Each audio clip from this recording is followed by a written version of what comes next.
حبیب بن مطہر رحمۃ اللہ علیہ نے یا زہیر بن قین نے، چونکہ میں پڑھے بغیر سنا رہا ہوں تو نام اوپر نیچے ہو سکتے ہیں، انہوں نے اتنی بے جگری سے مقابلہ کیا کہ یقین نہیں آتا، لیکن ہماری اہل سنت کی تاریخ میں لکھا ہوا ہے کہ 200 آدمیوں کا سر اڑا کے ان کے بازو ٹوٹ گئے تو انہیں پکڑ کے عمر بن سعد کے سامنے کھڑا کیا گیا۔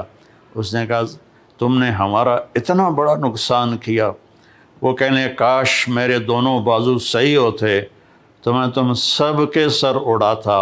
تو شمر نے پیچھے سے تلوار کا وار کیا اور ان کا سر اڑا دیا۔ اس کے بعد حبیب بن مظاہر جو تھے وہ شہید ہوئے۔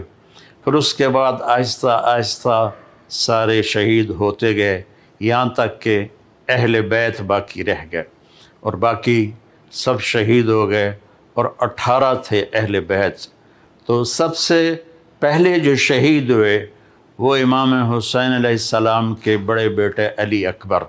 وہ میدان میں اترے کہ میں ہوں حسین کا خون، میں ہوں حسین کا بیٹا، اور لڑتے لڑتے شہید ہو گئے۔ تو آپ نے ان کی لاش کو اٹھایا اور پیچھے جا کے رکھ دیا۔ پھر حضرت عقیل کی اولاد عبد الرحمن اور محمد اور عثمان یہ شہید ہوئے۔ پھر حضرت عبداللہ بن جعفر کے بچے عون اور محمد شہید ہوئے۔ پھر بھائی شہید ہوئے، پھر عباس شہید ہوئے، پھر سب سے آخر میں حسن بن علی، حضرت حسن کے بیٹے، وہ چھوٹے ہی تھے، بڑے نہیں تھے، وہ ڈنڈا لے کے باہر نکل آئے اور چڑھ دوڑے ان پر۔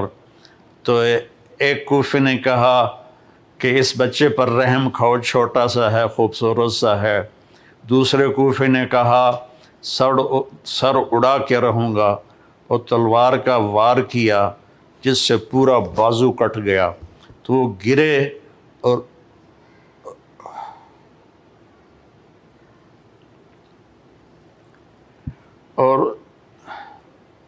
زور سے چلائے یا عمّا، ہائے میرے چچا۔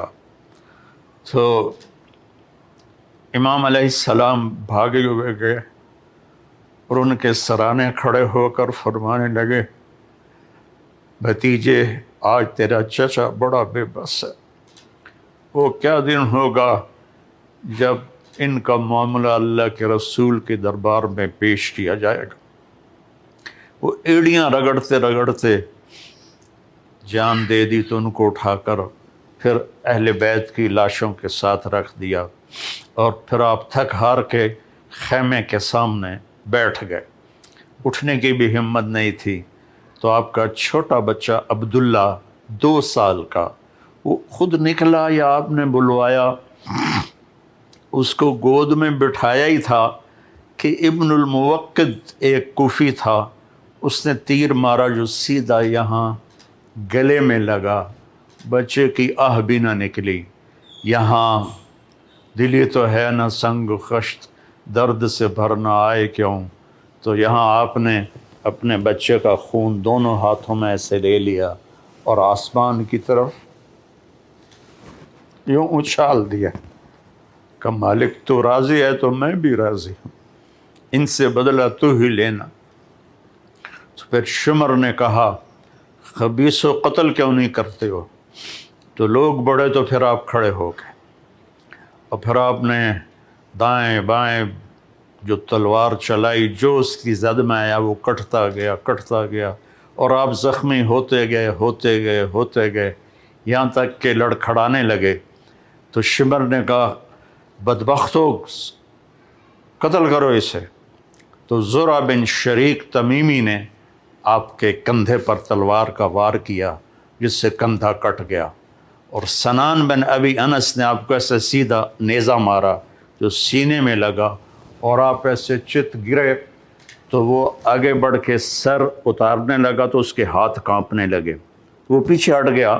تو خولہ بنت ازہا کوئی بدبخت تھا، اس نے آگے بڑھ کر آپ کا سر اتارا اور نیزے پہ چڑھا دیا، اور سارے شہداء کے سر نیزوں پہ چڑھ گئے۔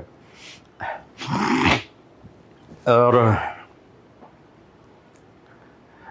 میں جب بھی یہ واقعہ بیان کرتا ہوں نا، میں بے بس ہو جاتا ہوں۔ تو وہ خولہ بھاگا ہوا گیا عمر بن سعد کے خیمے پر، میرا گھر سونے سے بھر دو، میں نے حسین کا سر کاٹ کے نیزے پہ چڑھا دیا ہے۔ اس نے کہا اپنی بکواس بند کرو۔